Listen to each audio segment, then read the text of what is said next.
हरे कृष्णा। तो जगन्नाथपुरी यात्रा में हम फिर से प्रवेश करते हैं। हम डे 1 में चल रहे थे। डे 1 के बहुत सारे पार्ट्स हो गए। आप ये मत सोचिएगा कि एक दिन में बहुत लंबी यात्रा है। ये यात्रा ना कोई साधारण यात्रा नहीं है। बहुत जन्मों के बाद ऐसी यात्रा हमें मिलती है। और अभी तक आप चाहे किसी भी उम्र में हो, आजकल तो छोटे छोटे बच्चे ही न जाने कितनी यात्राएं कर लेते हैं। यात्राओं की कमी नहीं हमारे जीवन में, पर ऐसी यात्रा होना बहुत आवश्यक है जो हमारे अंतर मन में परिवर्तन कर दे, जो यात्रा हमें हमसे मिला दे, जो यात्रा अपना अनुभव और अपना प्रभाव कभी ना छोड़े। ऐसी यात्रा हमारे भाग्य में आनी चाहिए। और ऐसी यात्रा तब तक नहीं आती जब तक वह यात्रा भगवान के चरणों की तरफ ना हो और उस धाम के बारे में हमें पता ना हो। जब तक उसकी महिमा ना पता हो, तब तक हम उस यात्रा का अनुभव कैसे कर सकते हैं? इम्पॉसिबल है। ब्लेसिंग्स तो हमारे साथ हैं। किसके पास ब्लेसिंग्स नहीं है? किसके पास आशीर्वाद नहीं है? पापी पाषंडी सबके पास भगवान का आशीर्वाद है। पर भक्त जो है भगवान के आशीर्वाद का अनुभव करता है। यही भक्ति है। भक्ति यही कहलाती है कि जब हम भगवान की कृपा, उनके आशीर्वादों का अनुभव करना आरंभ कर देते हैं, ये भक्ति है। अन्यथा सबके पास भगवान की कृपा उपलब्ध है।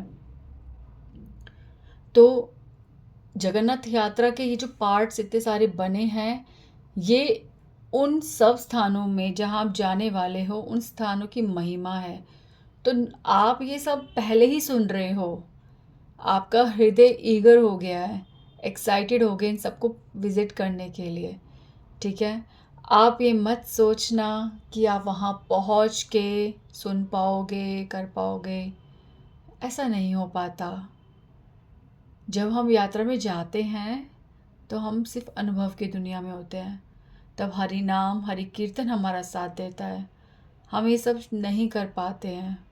बहुत कुछ होता है। आई होप आपके पास जिम्मेदारियाँ कम हो, बाहर जाकर आप इसको हेयर कर पाओ, कनेक्ट कर पाओ, शास्त्र रीडिंग और अच्छे से कर पाओ उस टाइम पे। बट फिर भी मैं आपको कहूँगी, पहले से तैयारी होना, पैकिंग भी पहले होती है। कभी ऐसा हुआ है आप कहते हो चलो चलते हैं वहाँ जाके सब खरीद लेंगे, आप कहते हो अरे नहीं मिला तो? हर चीज़ की आशंका होती है।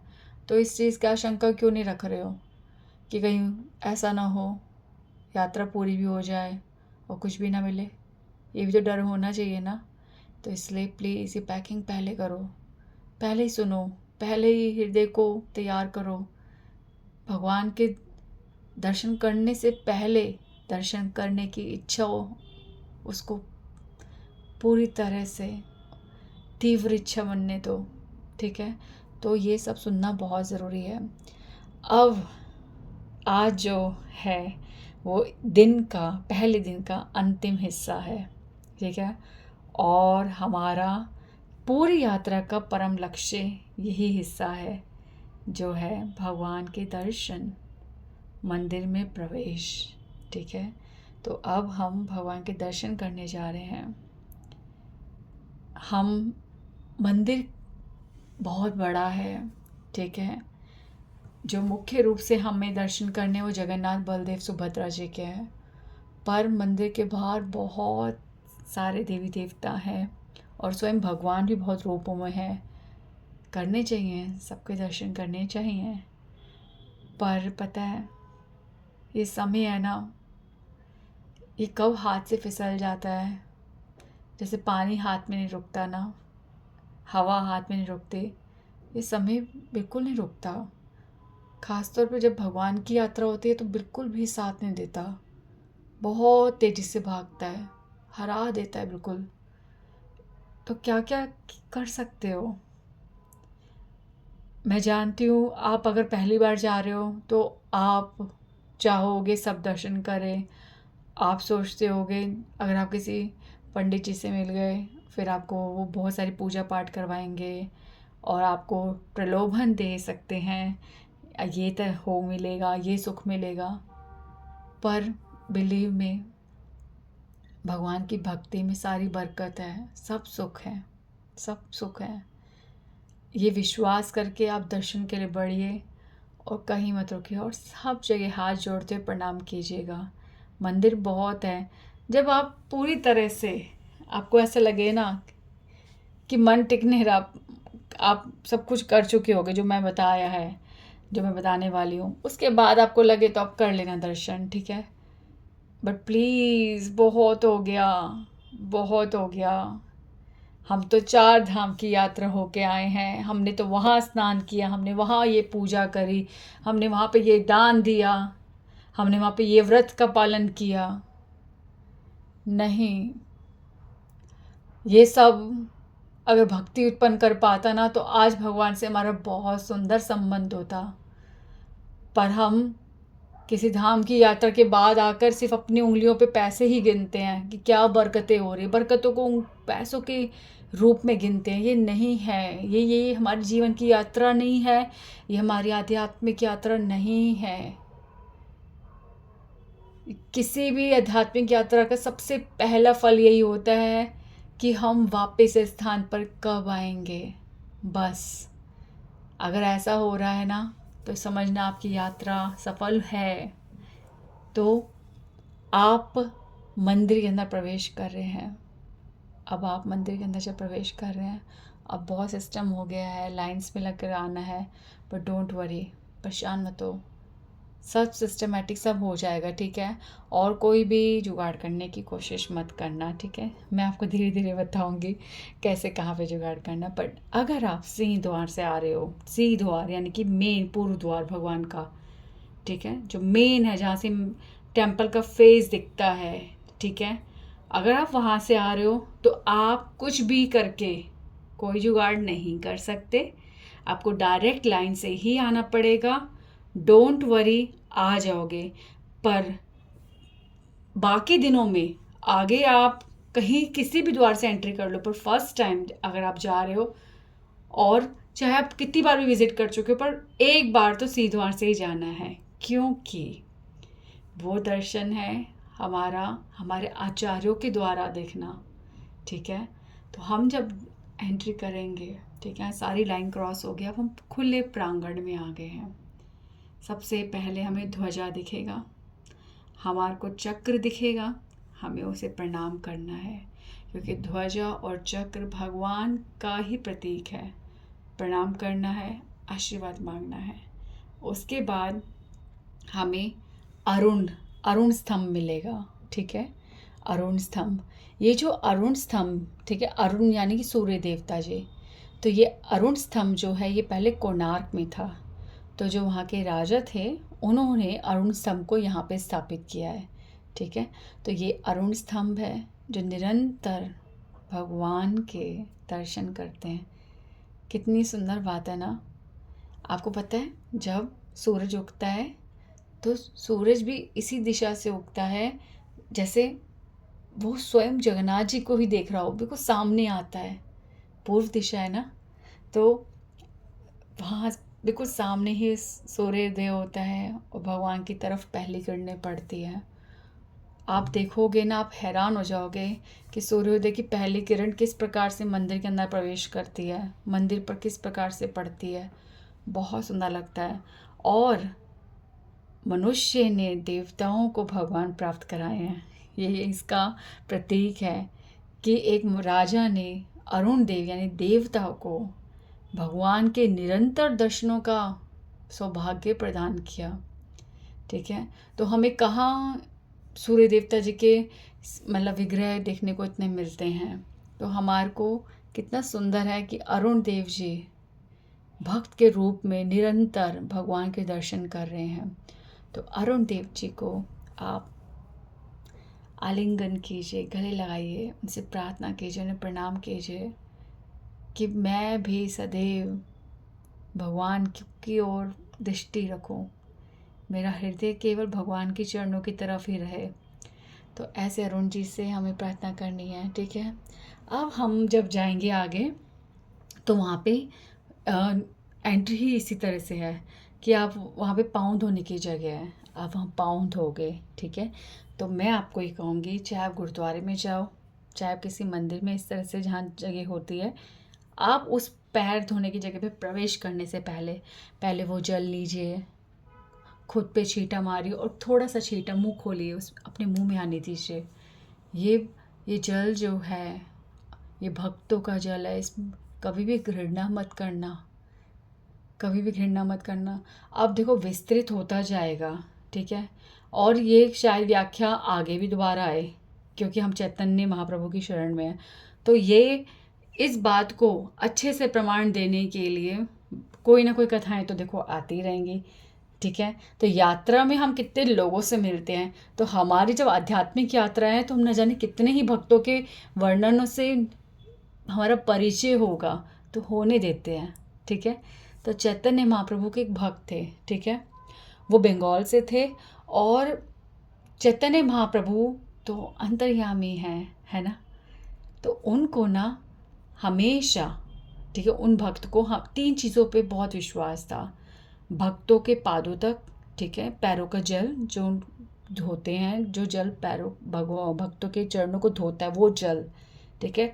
भक्तों का उच्छिष्ट, ठीक है, भक्तों का उच्छिष्ट यानी कि भक्तों का झूठा खाना, ठीक है।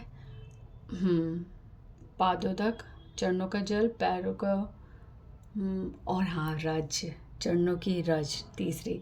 इन 3 चीज़ों पे उन्हें बहुत विश्वास था, बहुत ज़्यादा विश्वास। आप मानो उनका जीवन ही इस पर निर्भर था, वो सारे जीवन इसी पर निर्भर थे। तो ये इस चीज़ का ज्ञान चैतन्य महाप्रभु को है ना। कोई भी चैतन्य महाप्रभु के सामने जब पहुंचता है तो चैतन्य महाप्रभु को उसके अंतर तक उसके क्या जीवन की क्रियाएं हैं, उसका क्या दृष्टिकोण है भक्तों के प्रति, भगवान के प्रति, जीवन के प्रति, सब भगवान ज़िरॉक्स कर लेते हैं, है ना। तो भगवान को सब पता है। तो ये वो स्थान है। चैतन्य महाप्रभु का विशेष रूप से निर्देश था कि जब वो पाँव धोए तो कोई भी उनके चरणों का एक बूंद भी जल ग्रहण ना कर पाए। तो ये जो भक्त हैं, ठीक है, मैं देखो नाम अभी कंफर्म नहीं कर रही क्योंकि ये लीलाएं आगे और एक्सप्लोर होने वाली हैं। वैसे मैं सोच रही हूँ हमें क्या जल्दी है और कौन सा मुझे कोई सुन रहा है, मैं तो अपने लिए कर रही हूँ। तो इस कथा को बढ़ा ही लेते हैं, ठीक है। मुझे क्योंकि कोई जल्दी नहीं है और जिसको जल्दी है वैसे वो नहीं सुन रहा, तो हम लेते हैं। तो वो भक्त जो थे उनका नाम था कालिदास। कालिदास ऐसे भक्त थे जिन्होंने चैतन्य महाप्रभु के समक्ष खड़े होकर चैतन्य महाप्रभु का जो फीट वॉश वाटर था, जिस जल ने उनके पैरों को धोया था, वो जल ग्रहण किया। और चैतन्य महाप्रभु उन्हें नहीं मना करा, उनको मना भी नहीं कर पाए। किस बल पर मना नहीं कर पाए? जो सबके लिए निषेध है वो महाप्रभु ने उनको क्यों अलाउ करा? इसके पीछे एक बहुत बड़ी लीला है, ठीक है। भगवान किसी को बहुत कृपा देते हैं तो वो कृपा का कारण होता है। भक्त उसे क्यों डिज़र्व करता है, ये कारण होता है। तो कालिदास जी जो हैं वो सारे जीवन अपने, ठीक है, उन्होंने आजीवन केवल भक्तों की चरण रज, चरण जल और उनके उच्छिष्ट, उनके झूठे भोजन पर विश्वास रखा। वो हमेशा विश्वास रखते थे कि इस कारण से कृष्ण प्रेम प्राप्त करने में तीव्रता होती है और शीघ्र अतिशीघ्र पाया जा सकता है। इसलिए वो इन तीनों को पाने के लिए सदैव प्रयास करते थे। तो एक बार झारू ठाकुर, ठीक है, झारू ठाकुर थे, ठीक है, झारू ठाकुर थे और वो छोटी जाति के थे, ठीक है, और बहुत ही क्या बोलते हैं, दुर्जन स्थान पर रहते थे एक गांव के बाहर। और झारू ठाकुर को जब पता चला, कालिदास जी को जब पता चला कि झारू ठाकुर और उनकी पत्नी दोनों बहुत ही बड़े भक्त हैं। तो कालिदास के हृदय में आया कि यदि इनकी उच्छिष्ट मुझे प्राप्त हो जाए तो कितनी बड़ी कृपा होगी मुझ पे। उच्छिष्ट के केस में ऐसा होता है कि जब भी हमें उच्छिष्ट हमें भक्त से पूछ कर लेना चाहिए, ठीक है, भक्त से पूछ कर लेना चाहिए। और ये वैसे तो भक्त चुपके से जो ऐसे झूठी थाली होती है आखिरी में ले लेते हैं, बट मैं सच बताऊं, जिसको लेना होता है ना वो लेकर मानता है, वो तनिक भी आभास भी नहीं होने देता किसी को। पर ये भी ना आजकल एक फ़ैशन सा बन गया है ना कि हम देखो ले रहे हैं, हम भक्ति, या तो हम ये दिखा रहे हैं कि जिसकी थाली से हम खा रहे हैं वो भक्त है, या हम ये बता रहे हैं कि हम भक्त हैं, कि हम ऐसा विश्वास करते हैं। ठीक है, ये दोनों ना एक गोपनीय क्रिया है। ठीक है, ये बहुत ही प्राइवेसी में किया जाता है, इससे पता नहीं चलना चाहिए। ठीक है, ये कोई फैशन नहीं है, बस ये ग्रहण कर लेना चाहिए। और दूसरा केस, घृणा का तो मतलब ही नहीं बनता। अगर आप सोचते हो ऐसा, अगर आप ऐसा तनिक भी सोच रहे हो कि कैसे किसी छोटे व्यक्ति का या किसी का, अगर कोई कृष्ण भक्ति के अंदर रमा हुआ है, उसके अंदर भगवान के लिए बहुत प्रेम है, फिर वो व्यक्ति कौन है ये निर्भर नहीं करता। कुछ करना चाहिए कि किस प्रकार से उसका झूठा, यहाँ पे जो चालाकी, जो एक भक्त का गुण है, उसे इस्तेमाल करना चाहिए। किसी ना किसी तरह से हमें उसके उच्छिष्ट, उसका झूठा जल, उसका झूठा खाना, उसे कुछ सर्व करके वो हमारे को सेव करके बाद में पाना चाहिए। ठीक है, और वो लोग जो ऐसा कोई जब प्रवेश कर गए हैं, हमें मंदिर पे जब जाते हैं, जब हम जूते अपने रखते हैं, हमें उस स्थान पे टच करके वो रज को अपने माथे पे लगाना चाहिए। अगर किसी के जूते चप्पलें पड़े हुए हैं तो उनको टच करना चाहिए और उसे अपने माथे लगाना चाहिए। ये सब चीज़ें बहुत चमत्कार करती है। और अगर चमत्कार नहीं कर रही ना, तो ये बस ध्यान रखना, ये सब चीज़ें भगवान के हृदय को बहुत प्रसन्नता देती है, क्योंकि भगवान देखते हैं कि हमारा कितना अहंकार कम हो गया है। ये प्रमाण है कि हमारे अंदर अहंकार नहीं है। अगर हम अपने जीवन में किसी को अपने से ऊपर समझ रहे हैं, ये हमारे हमारी निरअभिमानता का प्रतीक है।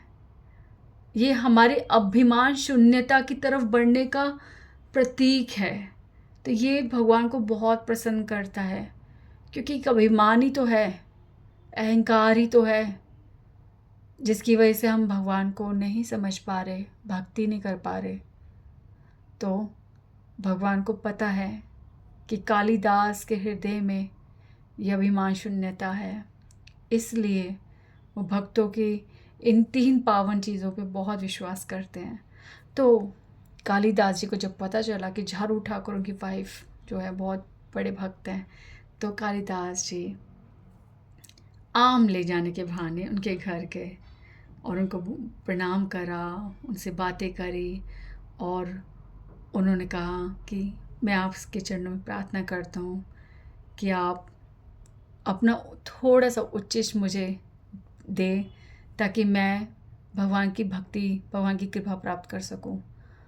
और झारू ठाकुर और उनकी वाइफ बहुत रोते हैं कि आप ये क्या कह रहे हैं, एक तो आप भक्त, ऊपर से उच्च जाति के, आप ब्राह्मण हैं, हम नीच हैं, आप ये कैसे कह सकते हैं कि हम आपको अपना कुछ झूठा दे, ये आप कैसे कह सकते हैं। और बहुत विनती करते कालिदास जी, पर वो नहीं मानते, बिल्कुल भी नहीं मानते, और वो बहुत प्रार्थना करते हैं कि आप हमें क्षमा करें। और फिर कालिदास जी वो आम की थैली वहाँ छोड़ के निराश होके चले जाते हैं। चले क्या जाते हैं, वो कुछ वहाँ पे जो पेड़ों का झुंड था उसके बीच पे जाके पीछे, घर के पीछे छुप जाते हैं। और फिर बाद में शांति से आते हैं, खिड़की से देखते हैं कि झारू ठाकुर और उनकी जो पत्नी है वो आम छील के, आम को चूस चूस के बहुत अच्छे से, बहुत स्वाद से खा रहे हैं। ये देखकर उनका हृदय बहुत तृप्त हुआ। और बाद में वो आम के छिलके, गुठलियाँ उन्होंने रिफ्यूज़ बॉक्स जो घरों के पीछे जो कूड़ादान होता है उसमें फेंक दिया। वो कालिदास जी इसी क्षण की प्रतीक्षा कर रहे थे। उन्होंने उसमें से वो आम की गुठली और छिलके उठाए और उसको चाट के खाया, उसे चखा, क्योंकि वो जिस भी भक्त को अप्रोच करते थे, जिस भी भक्त के बारे में जब उन्हें पता चल जाता था कि वो भक्त है, तो वो उसकी कृपा पाने का पूरा प्रयास करते थे और उस प्रयास में भगवान की कृपा से सफल भी होते थे। तो इस प्रकार से वो सफल हुए, ठीक है। और झारू ठाकुर, उनकी पत्नी को पता भी नहीं चला कि कालिदास जी उनकी कृपा प्राप्त कर चुके हैं, और बिल्कुल शांति से बिना सूचना के आराम से वो चुपचाप चले गए। तो ये बहुत सुंदर लीला है। बहुत छोटा सा वर्णन मैंने करा, ये बहुत विस्तृत है, बहुत विस्तृत, बहुत मार्मिक। इतने सुंदर डायलॉग्स हैं, इतने सुंदर उसमें। ये चैतन्य चरितामृत के अंत्य में आता है, अंत्य लीला में आप इसका वर्णन सुनना। मैंने ये इसलिए बता दिया क्योंकि हम चैतन्य भागवत पढ़ रहे हैं और चैतन्य लीला, चैतन्य चरितामृत में इसका वर्णन है, तो इसलिए मैंने बताया आपको। तो अब आपको समझ आया कि चैतन्य महाप्रभु ने क्यों कालिदास जी को जल पीने दिया। आपको पता है ये मौका एक बार, और दूसरा जब गुंडीचा में मार्जन होता है, ठीक है, जब गुंडीचा जगन्नाथ यात्रा से एक दिन पहले जब गुंडीचा को पूरी तरह से धोया जाता है, जो गुंडीचा मार्जन के समय चैतन्य महाप्रभु रत्न सिंहासन को जब धोते हैं, तो भक्त बड़ी चालाकी से चैतन्य महाप्रभु के चरणों पर जल डालकर रत्न सिंहासन पर जल डालते हैं, ये बहाना करने के लिए कि वो रत्न सिंहासन को धो रहे हैं। पर वो जल चैतन्य महाप्रभु के चरणों को धोता हुआ नीचे बहता है और भक्त चुपके से उसे ग्रहण करते हैं। तो भगवान के आज्ञा के बिना चतुराई से वो ग्रहण किया हुआ, और भगवान की आंखों के समक्ष भगवान की सहमति से ग्रहण करना, ये बहुत बड़ी बात थी। और ये कालिदास जी ने हमारे को ये प्रूफ करा है कि भगवान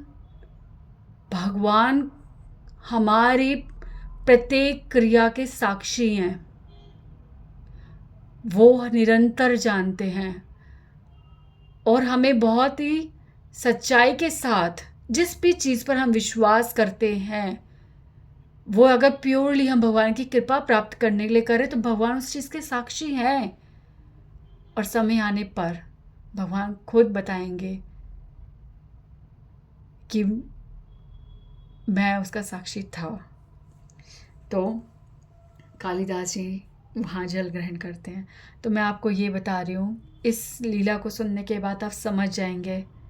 अगर आपके हृदय में जरा सा भी घृणा का कण मात्र है तो उसे फेंक डालो, उसे हाथ जोड़ के विनती करो कि हे घृणा, मैं इस स्थान पे बहुत मुश्किल से पहुँची हूँ, न जाने किन किन शुद्ध भक्तों ने इस जल में अपने पैर धोए हैं, मैं उस कृपा कर्ण को प्राप्त कर सकूं, मुझ पे कृपा करो, मुझे अपने बंधन से मुक्त करो, और मुझे अहंकार शून्य होकर इस चरण रज को, इस पादोदक पे समर्पित होने दो। तो आप उसको अपनी अंजलि में लीजिए, अपने ऊपर छिड़किए और उसे ग्रहण कीजिए, ठीक है। अब आप पैर धोइए और आगे चलिए, ठीक है। तो हम अरुण जी को इस समय भी प्रणाम कर सकते हैं और आते हुए भी प्रणाम कर सकते हैं। जैसे हमने पहले प्रणाम कराया, फिर पैर धुलवाया, अब पैर धो लो, फिर प्रणाम कर लो, जैसे आपकी इच्छा। पर देखो ना, हमें सामने दिख गए हैं, उसके बाद क्या अभी मैं आ रही पैर धोकर इसलिए मैंने कहा पहले प्रणाम कर लो ऐसे थोड़ा अच्छा लगता है। जो हमारे सामने अरुण देव जी आ गए तो प्रणाम करते हैं ना, रीतें तो होती ही रहेंगी। तो अब हम मंदिर की तरफ प्रवेश कर रहे हैं। मंदिर के द्वार पर 2 सिंह हैं।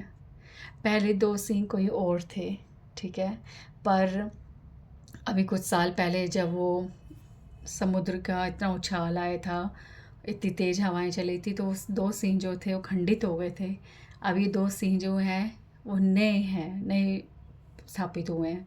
तो वो 2 सिंह सिंह द्वार का प्रतीक हैं, उनको प्रणाम करो और मंदिर के चांदी के इतने बड़े बड़े दरवाजे, इतने सुंदर दरवाजे जो खुले हुए भी सुंदर लगते हैं, बंद होते हैं ना तो बहुत पीड़ा देते हैं। तो आप समझ नहीं पाओगे, जब कोरोना के टाइम पे बंद थे ना, कितना दुख होता था दरवाज़ों को देखकर, क्यों बंद है ये। तो वो दरवाजे खुले हुए सुंदर लगते हैं। अब आप जब प्रवेश कर रहे हो तो सीधे हाथ पर पतित पावन जगन्नाथ जी है और उल्टे हाथ पर हनुमान जी है। आपको हर द्वार पर हनुमान जी मिलेंगे, हर द्वार पर, ठीक है, हर द्वार पर। अब हनुमान जी सामने आए हैं, हर द्वार पर हनुमान जी है। वैसे तो हनुमान जी की बहुत विशेष लीलाएं हैं, वो भी मैं बताऊंगी आपको, पर अभी आप आगे बढ़ने दो मुझे। हनुमान जी हर द्वार पर हैं, लीलाएं हैं, आपने सुनी भी होंगी, मैं बताऊंगी भी। पर हनुमान जी हर द्वार पर हैं, इसका मतलब क्या है? इसका मतलब है 4 द्वार और चारों द्वार पर हनुमान जी, या फिर आप 4 रस कह लो, वात्सल्य, साख्य, वात्सल्य, साख्य, दास्य और माधुर्य, 4 रस। चारों रसों में हनुमान जी आवश्यक है। हनुमान जी, आप कहोगे मैं क्या बोल रही हूँ, मैं बहुत ही विश्वास के साथ बोल रही हूँ, क्योंकि मैंने बहुत विश्वास के साथ सुना है ये मुरारी बापू से, कि आप किसी भी भक्ति में हो, आप किसी का भी आप अर्चना करते हो, आपको कोई भी रूप, भगवान का रूप जो है आकर्षित करता है, आपकी भक्ति चाहे कोई भी हो, हनुमान जी उसमें सदैव सहायक हैं, सदैव सहायक है। कहाँ पे हवा नहीं है बताओ? हनुमान जी पवन पुत्र, पवन पवन का अस्तित्व कहाँ नहीं है? तो हनुमान जी सदैव सहायक हैं। आप कभी भी अपनी भक्ति में विघ्न महसूस करो, आप हनुमान जी से प्रार्थना करो, आपका तुरंत वो विघ्न हटेगा। और आप इस बात पे संदेह भी कैसे कर सकते हो? भगवान ने जब इतना मुख्य रूप से, ऐसा भी नहीं किसी एक द्वार पर, भगवान ने चारों द्वार पर रखे हैं हनुमान जी को। इसका मतलब भगवान कह रहे हैं तुम किसी भी द्वार से, मेरे किसी भी भाव से आओ, ठीक है, कोई भी भाव अपनाओ, इन चारों भावों में किसी भी दिशा से मेरी तरफ जब आ रहे हो, हनुमान जी इन चारों द्वारों पर आपको मिलेंगे और आपको उन्हें स्वीकार करना है। भगवान ने वहाँ पे हनुमान जी को स्थापित करा है स्वीकार करने के लिए। आप स्वीकार कैसे करोगे? कोई बात नहीं, आपको नहीं समझ आ रहा तत्व, कोई बात नहीं, पर अगर आप उनको देखकर प्रणाम कर रहे हो, आपको सिर्फ इतनी प्रार्थना करनी है कि हनुमान जी मुझे जगन्नाथ जी के सुदर्शन हो। तो ये भी एक स्वीकार है कि आप उनसे कुछ मांग रहे हो। तो हनुमान जी के चरणों में आश्रय आप ले सकते हो। पता है, हनुमान चालीसा बहुत मैजिक है, बहुत मैजिक। मैं भक्ति के बारे में, मैंने आपसे महादेव के उसमें ना आपको मैंने एक बार डिस्कस किया था कि मेरा महादेव जी से कोई भी संबंध नहीं था। मैं मैरिज से पहले या बचपन में कभी भी मैंने महादेव से कोई भी कांटेक्ट या फिर उनकी कोई वर्शिप हुई हो, ऐसा कुछ हो, कुछ भी नहीं था मेरे साथ। तो फिर मेरा शिव जी से इतना स्ट्रॉन्ग बॉन्ड मुझे कैसे फील होता है?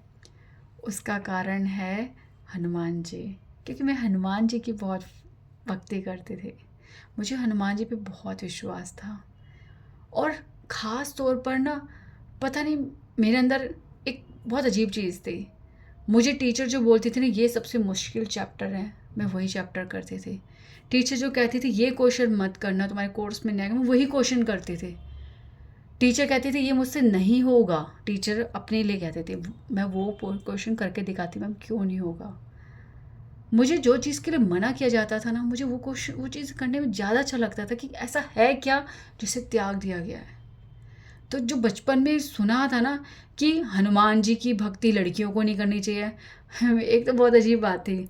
मेरी दादी जी ने एक लड़की को बोला, मैं छोटी थी तब मैंने सुना कि बेटा तुम्हारी शादी नहीं हो रही ना, तो तुम ना एक काम करो, हनुमान जी के मंदिर में ना चिट्ठी लिख के आ जाओ। और उस चिट्ठी में लिखो कि हनुमान जी अगर आपने मेरी शादी नहीं कराई ना तो मैं आपसे शादी कर लूँगी। तो हनुमान जी ना डर जाएंगे और तुम्हारी शादी हो जाएगी। It was so funny. याद आ रहा है, दादी जी की जय। तो फिर वो, तो इसलिए तो हनुमान जी की भक्ति लड़कियों को नहीं करनी चाहिए, ये नहीं करना चाहिए, इस दिन पे हनुमान जी का नहीं करना चाहिए। बट सीरियसली बहुत कृपा है कि मैं कोई भी दिन हनुमान चालीसा नहीं छोड़ते थे, कोई भी दिन।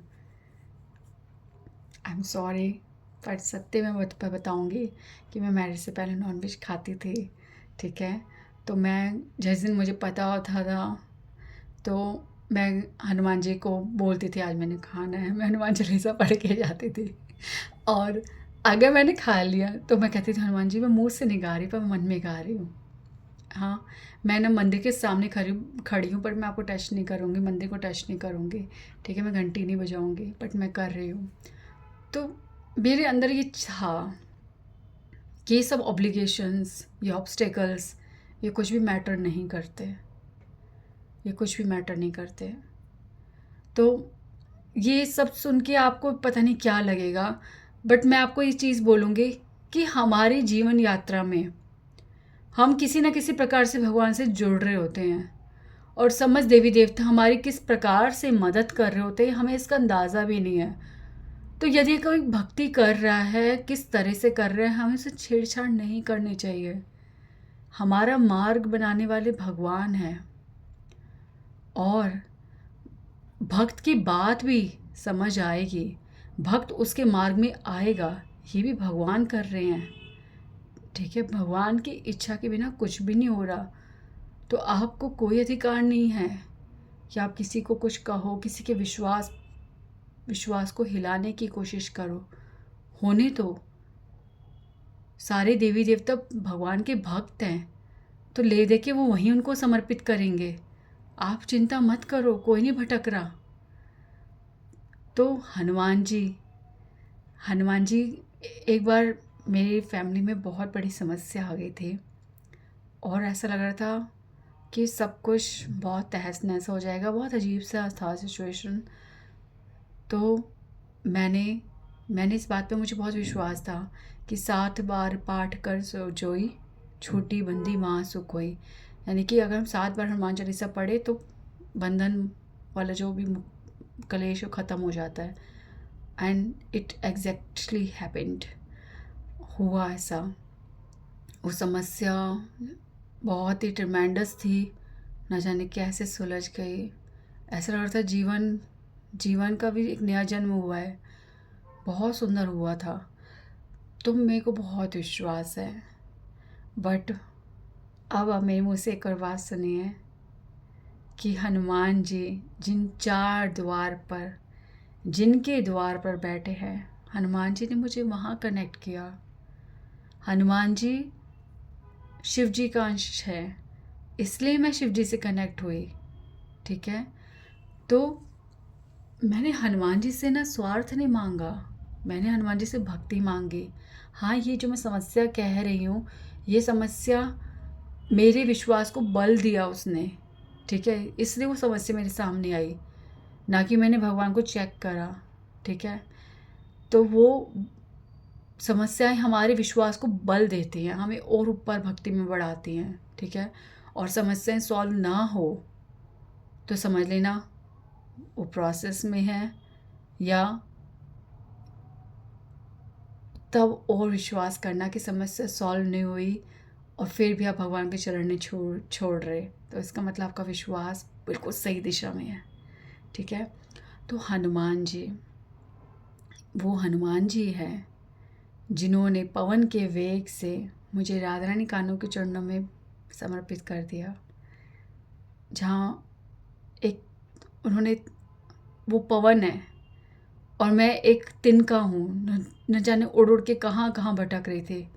उस तिनके को उन्होंने भगवान के चरणों के नीचे स्थापित कर दिया, और अब भगवान जब बैठे हैं तो वो तिनका भगवान के चरणों के नीचे दब गया है। अब वो तिनका भटक नहीं सकता, अब वो कहीं नहीं जाएगा, क्योंकि वो तिनका है ना भगवान के तलवे पे ना चिपक गया है, लग गया है। कभी भगवान के पायल के बीच में अटक जाता है, कहीं भगवान के तुलसी के पत्ते के ऊपर रहता है, पर रहता वहीं है, अब वो कहीं नहीं जा सकता। तो हनुमान जी हमारी भक्ति को वेग देते हैं, ठीक है। तो ये 4 दिशाओं पे हनुमान जी का होना बहुत बड़ा प्रतीक है।